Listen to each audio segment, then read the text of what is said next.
The Chaser Report is recorded on Gadigal land. Striving for mediocrity in a world of excellence. This is The Chaser Report. Hello and welcome to The Chaser Report with Dom and Charles. And Dom, what a great day. Oh, yes, we've so often had depressing news of late. But don't worry, this episode is going to be delightful. It's going to be cheerful.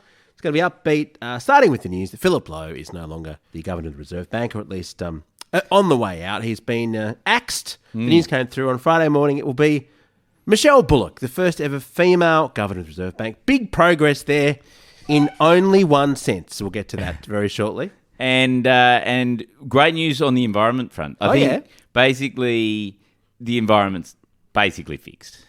Why do I suspect there's a twist coming? All right, let's get into it in a moment.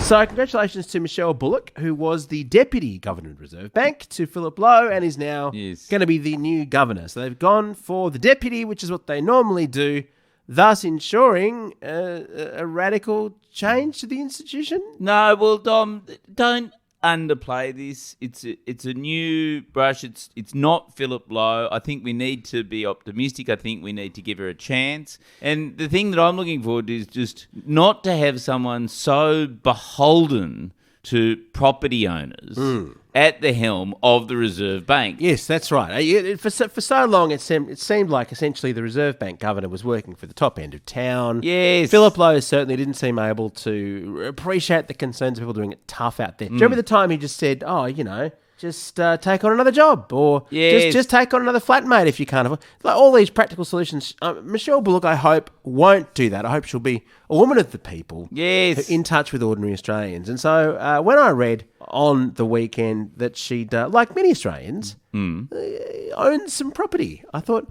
this is a woman of the people. She's very down to earth. Well, she probably just owns her own home. Oh, she grew up in a country town. Yes. And You're allowed to do that. A $6 million property portfolio. Oh. $6 million. Four properties, including a 3-bedroom house in Sydney's Inner West with a pool and a bunch of investment properties. But I'll tell you one thing she's done that's impressive. Well, is it now get a discount interest rates because she's the chair of the board of the RBA and you get a discount interest rate? Oh, we've mentioned this before, yeah. No, interestingly, she's actually got mortgages with something called the Gateway Bank. Have you heard of this? It's customer owned and it puts people before profits, apparently. Oh. So she's not getting the discount RBA loan, probably because she hasn't refinanced yet. But no, she's not beholden to the big banks. She's got some sort of community bank thing, which I'd never heard of. So maybe if we all go and bank with whatever Gateway Bank is, we'll own $6 million worth of properties. Do you think maybe the Gateway Bank is one of those things where it's owned by the community and the community is for people who own the bank? Yeah, quite including possibly. Michelle Bullock. Well, she owns 2 apartments in Russell Lee. I don't know where that is, but her apartments have doubled in value. So she's basically done very, very well. Yes. For a very, very long time. So there you go, $6 million. Look, she's good at accumulating money. Maybe she can do that for the nation. Yes. Yeah. So when she makes decisions, do you think, given that she's highly leveraged and owns all these investment properties, do you think that will weigh on her mind?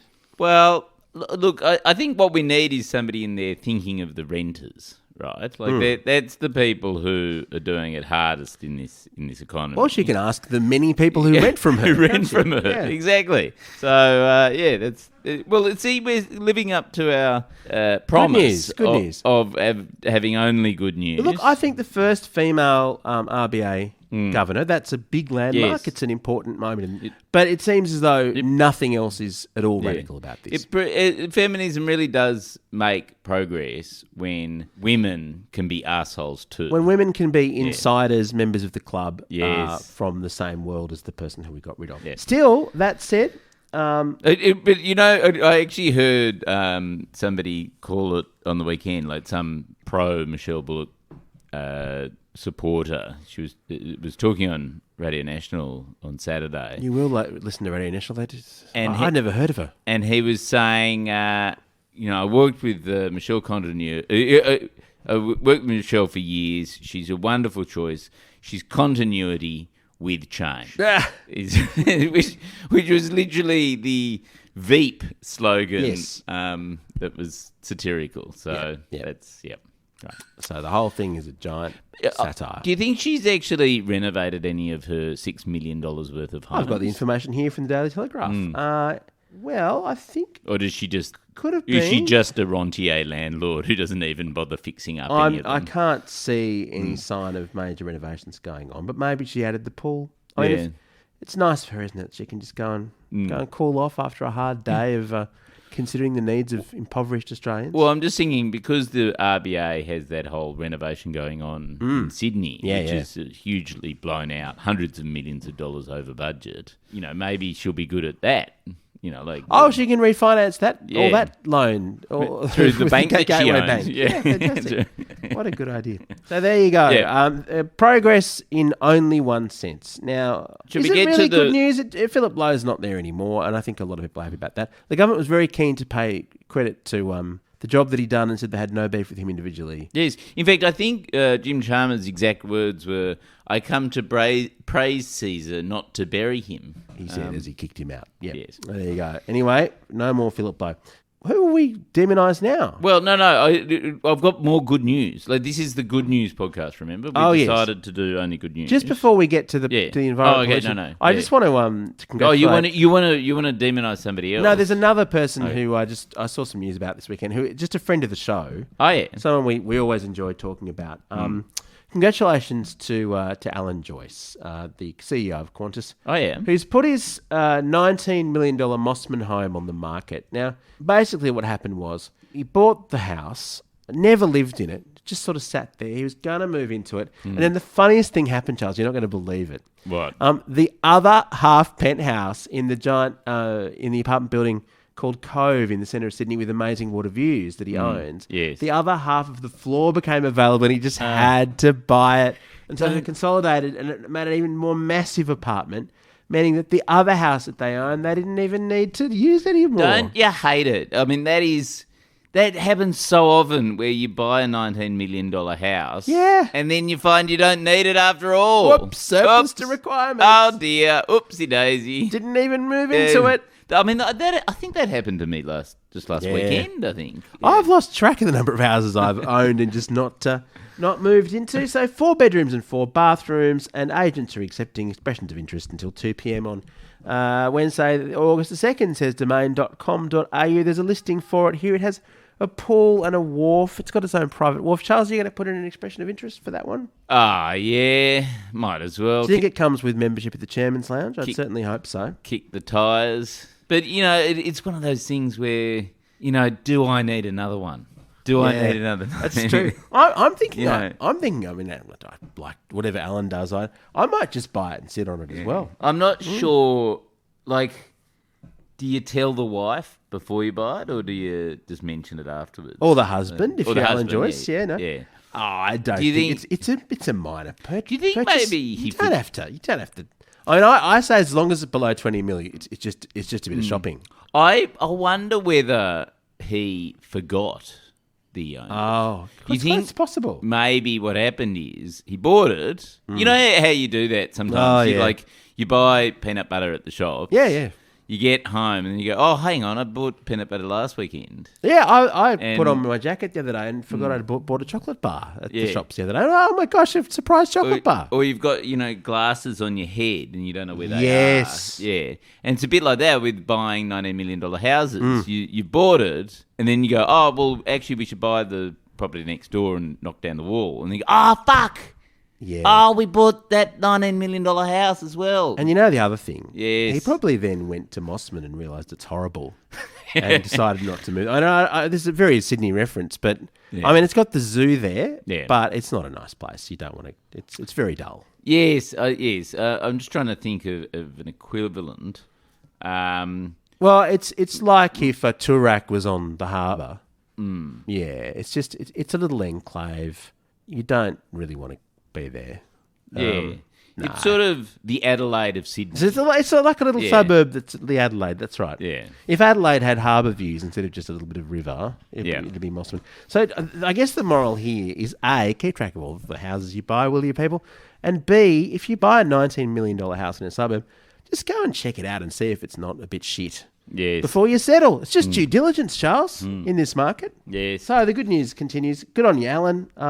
So happy you managed to find the penthouse next door to your other penthouse and make a mega penthouse. There's a lesson in that for all of us, I think, with our investments. The Chaser Report.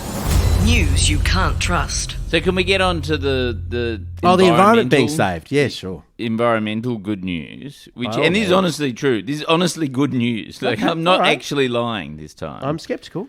Which is 3 years ago, new international rules took place to affect the limiting of sulfur in heavy fuels that are used by ships. So ships are a terrible, terrible consumer of fossil fuels. So essentially, almost everything that we buy, which is shipped into Australia from China or wherever else, almost everything we ever buy has a massive pollution toll. Yes, and not just carbon. It's like, because I think it used something like 12 or 15% of the world's fuel goes on shipping, right? Because we never talk about this, do we? No.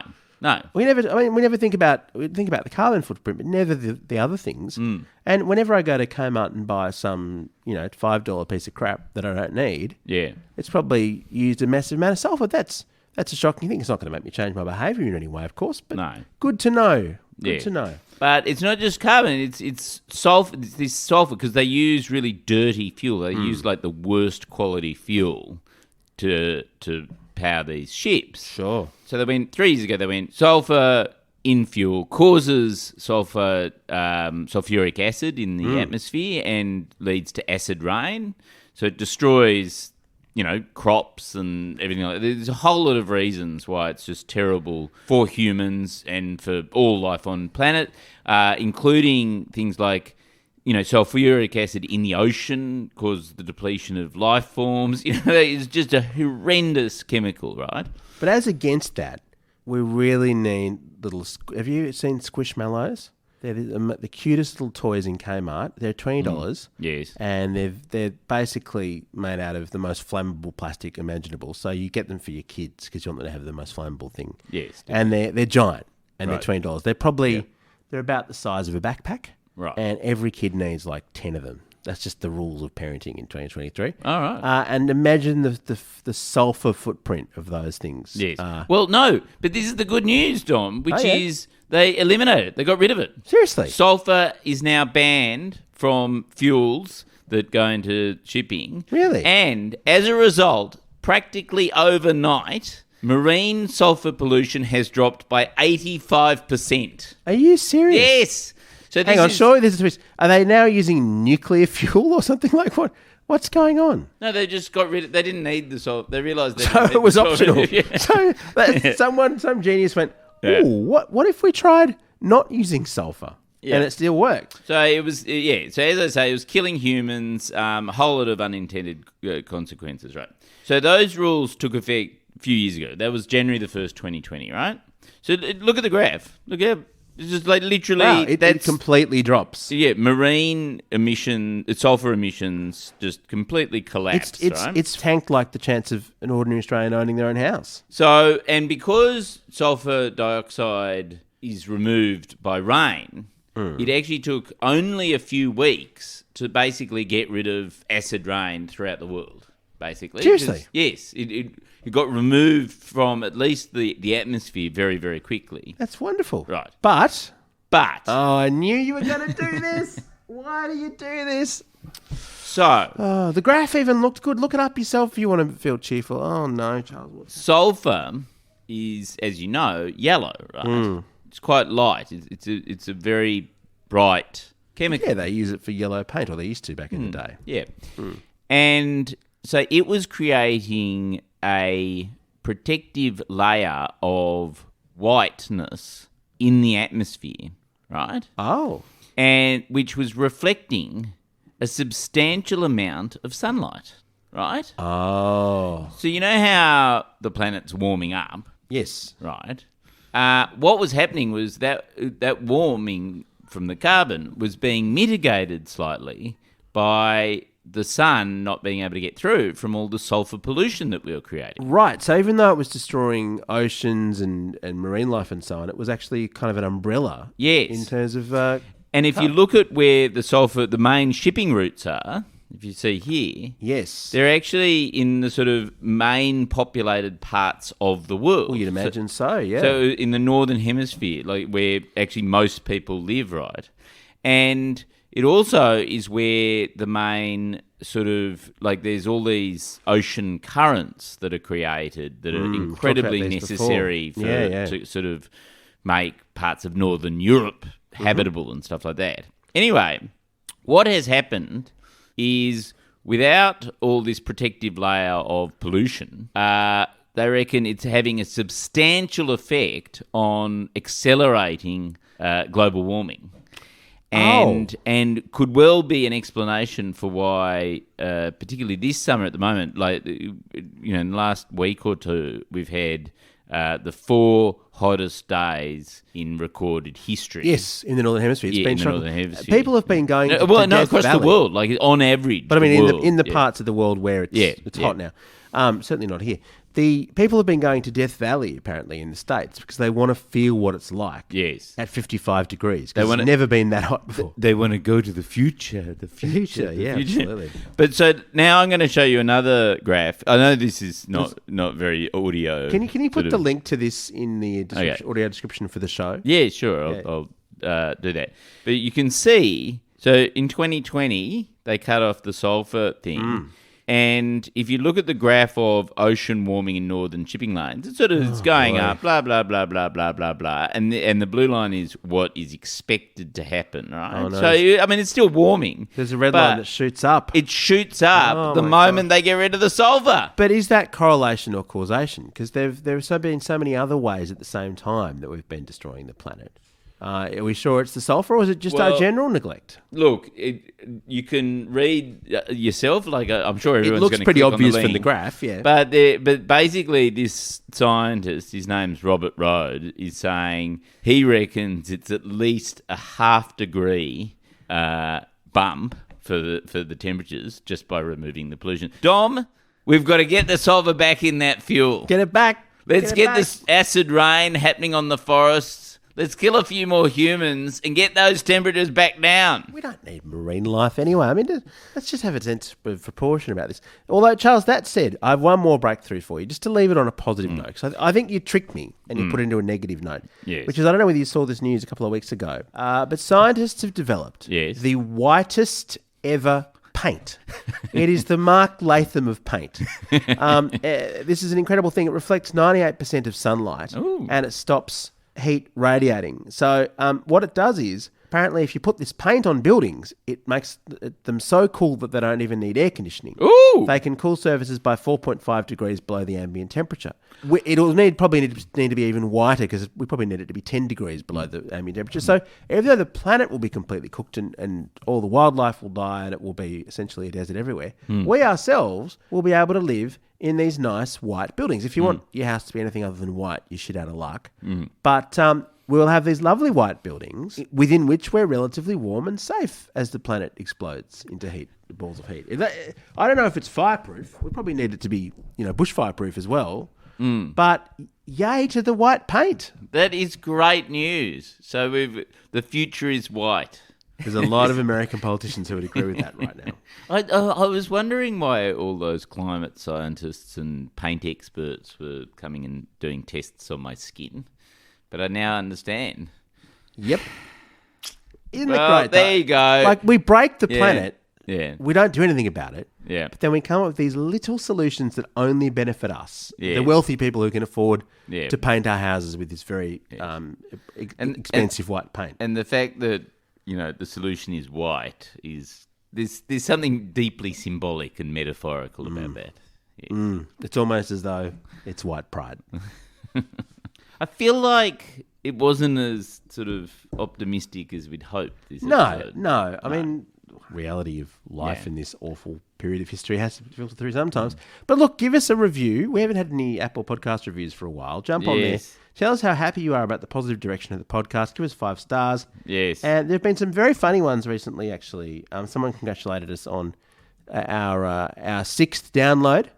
We're very near the 6 million mark. It'll probably go off later in the week. So we'll pick the person to win the prize very, very soon indeed. Thanks for being with us. Our Gear is from Road. We're part of the Iconoclast Network. And get that white paint, people. And the sulphur. We've got to put the sulphur back as well. I hope Michelle Bullock can afford to paint all of her 600 investment properties white. Yeah. I suspect she can.